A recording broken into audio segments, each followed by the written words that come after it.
कल की क्लास में अपन ने पैराबोला को कंप्लीट कर लिया था, ठीक है। उससे पहले अपन ने स्ट्रेट लाइन को कंप्लीट कर लिया था। आज ग्राफ का ये अपना 4th लेक्चर है। इसमें अपन स्टार्ट करेंगे हाइपरबोला को। कौन बोला? हाइपरबोला। मैंने कहा था किसी भी ग्राफ को स्टार्ट करने से पहले मैं उसके बारे में 4 बातें करूंगा। पहला क्या है? रिलेशन। पहला मेरा था इक्वेशन, दूसरा था रिलेशन कि कैसी उसकी इक्वेशन है, दूसरा है रिलेशन, और तीसरा पॉइंट वहाँ था कि जो पावर है वो किस प्रकार से होगी, और चौथा जो मेरे पास था वो था शेप। अब बात करते हैं अपन हाइपरबोला की इक्वेशन की, किस फॉर्म में होगा। तो मैं कहूँगा कि सर कोई भी आपके पास ऐसा आ जाए, x प्रोपोर्शनल है 1/y के, या फिर मैं कहूँ x प्रोपोर्शनल है 1/y स्क्वायर के, x प्रोपोर्शनल है 1/y क्यूब के, या फिर ऐसी कोई भी इक्वेशन आपको दिख जाए, इसका मतलब उसका ग्राफ कैसा होगा? हाइपरबोला। रिलेशन की मैं बात करूं तो यहाँ क्या आ रहा है? x इन्वर्सली प्रोपोर्शनल आ रहा है y के, तो रिलेशन हो गया इन्वर्सली प्रोपोर्शनल का, रिलेशन हो गया इन्वर्सली का। बात आती है पावर की। पावर की बात करूं x और y की, x और y की पावर क्या क्या हो सकती है? देखो यहाँ पावर x की क्या है? 1, y की कितनी है? 1। यहाँ x की पावर कितनी है? 1, y की कितनी है? 2, x की कितनी है? x की कितनी है? 1, y की कितनी है? 3। कुछ भी हो सकता है। इसमें एक स्पेशल केस होता है जब x और y की जो दोनों पावर जो है वो 1 1 होती है, x की भी 1 है और y की भी 1 है, तो इसको अपन बोलते हैं रेक्टेंगुलर हाइपरबोला। कौन बोला? Rectangular hyperbola. शेप की बात करें तो कैसी होती है इसकी शेप? सर रेक्टेंगुलर हाइपरबोला जो होगा वो थोड़ा इस प्रकार से होगा, और जो हाइपरबोला होगा वो ऐसे होगा। मतलब रेक्टेंगुलर हाइपरबोला ओरिजिन की तरफ थोड़ा धसा हुआ होता है, क्योंकि दोनों की पावर 1 1 है, इन्वर्सली प्रोपोर्शनल है। हाइपरबोला की शेप ये ऐसी हो गई, ठीक है। इसको मैं एक बार अच्छे से ड्रॉ कर दूं यहाँ पे आपके सामने।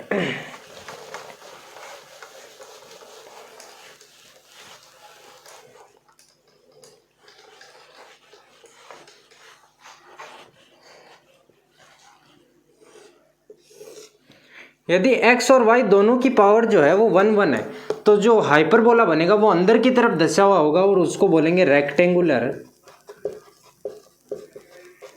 हाइपरबोला। Rectangular hyperbola. दूसरा आता है यदि कोई भी पावर हो, x इन्वर्सली प्रोपोर्शनल हो x स्क्वायर के, x इन्वर्सली प्रोपोर्शनल हो किसके? x क्यूब के, तो उसका ग्राफ कुछ इस प्रकार से बनेगा, ठीक है। x इन्वर्सली प्रोपोर्शनल y और x इन्वर्सली प्रोपोर्शनल y की पावर n मैं बोल सकता हूँ। ये रेक्टेंगुलर हाइपरबोला होगा, ये हाइपरबोला होगा, ठीक है। ये ग्राफ अपने सिलेबस में इतना ही काम में आएगा, पहचानना होगा। ये ग्राफ जैसे ये इक्वेशन दे दी तो इसका ग्राफ कैसे बनेगा, अपन बोल देंगे सीधा रेक्टेंगुलर हाइपरबोला।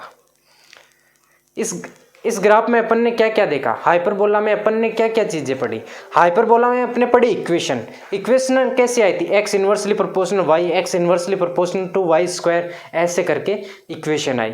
फिर अगला है रिलेशन। रिलेशन इसमें कैसा आया? इन्वर्सली का। उसके बाद अपन ने देखा कि जो इसमें पावर जो है वो कैसे आ रही है, पावर दोनों की 1 1 आ रही है, तो उसको बोला रेक्टेंगुलर हाइपरबोला। 1 2 भी आ सकती है पावर, 1 3 भी आ सकती है पावर, ठीक है। फिर आती है शेप की बात, तो शेप ये अपने सामने ये आ गई, ठीक है। अगला ग्राफ पे अपन चलते हैं सर्किल पे। अगले ग्राफ पे चलते हैं अपन सर्किल पे। हाइपरबोला इतना ही काम में आएगा अपने। देखो मेनली जो है वो अपने पैराबोला और स्ट्रेट लाइन काम में आते हैं। इनके बस ग्राफ आते हैं, उनके बहुत ज़्यादा डिटेल में वो भी नहीं है, पर जितना अपन ने पढ़ा उतना आगे काम में आएगा। इसमें बस इतना ही है। कोई भी जैसे रिलेशन दे दिया x inversely proportional to y है, तो बताओ ग्राफ कैसा होगा? अपन का सीधा आंसर होगा रेक्टेंगुलर हाइपरबोला होगा सर। अगला अपना ग्राफ आता है सर्किल। मैंने कहा था किसी भी ग्राफ को मैं पढ़ूंगा तो उसके बारे में 4 चीजें लिखूंगा। कौन कौन सी? पहली इक्वेशन, फिर उन रिलेशन उनके बीच में, फिर क्या देखूंगा? पावर देखूंगा, फिर क्या देखूंगा, शेप। तो सर्किल की इक्वेशन क्या होती है, x square plus y square equal to a square. ऐसी इक्वेशन कहीं भी दिख जाए इसका मतलब क्या है, अपने पास ये सर्किल की इक्वेशन है। इस इक्वेशन को मैं इस फॉर्म में भी लिख सकता हूं, x square upon a square plus y square upon a square equal to 1। इस फॉर्म में भी हो सकती है ये, ठीक है। अगला मेरे पास आता है रिलेशन। रिलेशन जैसा अपन को इक्वेशन में दिख रहा है, as per equation, as per equation, ऐसा इसके बीच में रिलेशन होता है। पावर की बात करूं तो पावर सबकी सेम है, एक्स की और वाई की पावर क्या होगी, 1 1 होगी। शेप की बात करूं तो शेप क्या होगी इसकी, ये वाली होगी। ये पॉइंट जिसमें ए होगा, ये पॉइंट भी ए होगा, ठीक है। यहां तक बात क्लियर होती है। शेप ये आ गई, पावर अपने पास दोनों की बराबर होगी, एक्स की और वाई की 1 1 होगी। रिलेशन जैसा अपन इक्वेशन में देख रहे हैं ऐसा होता है। इसमें एक क्वेश्चन करवा देता हूँ आपको अच्छा सा, जिससे और ज़्यादा क्लियर हो जाएगा सर्किल। और कल की क्लास में भी अपन क्वेश्चन कर लेंगे सर्किल के। आज की क्लास में अपन ने हाइपरबोला पढ़ा और सर्किल पढ़ा। अब सर्किल का एक क्वेश्चन कर लेते हैं जिससे और ज़्यादा क्लियर हो जाए।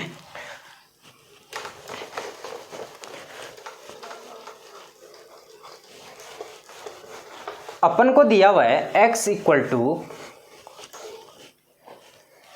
क्वेश्चन अपने को दिया हुआ है x equal to a sine omega t, y equal to दिया हुआ है a कोस ओमेगा टी। पूछा है relation between, draw the graph between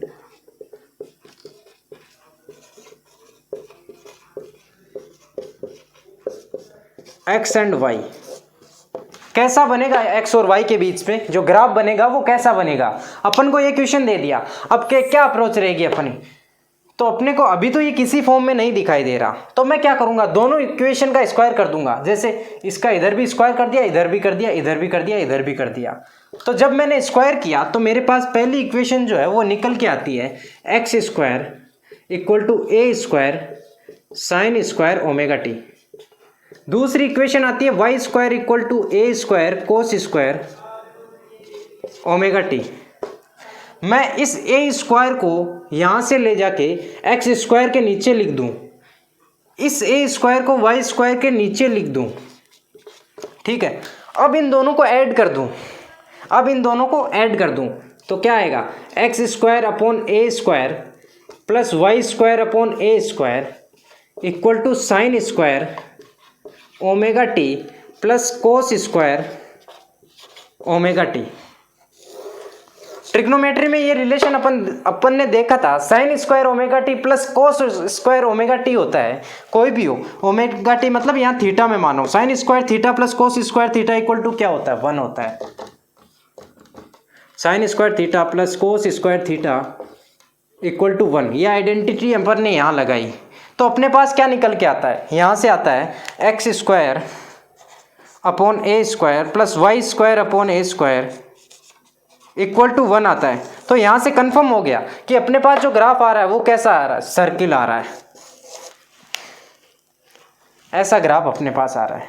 तो ये क्वेश्चन अपने को दिया तो अपन ने सीधा बता दिया कि अपने पास जो ग्राफ आया वो कैसा आया, सर्किल आया।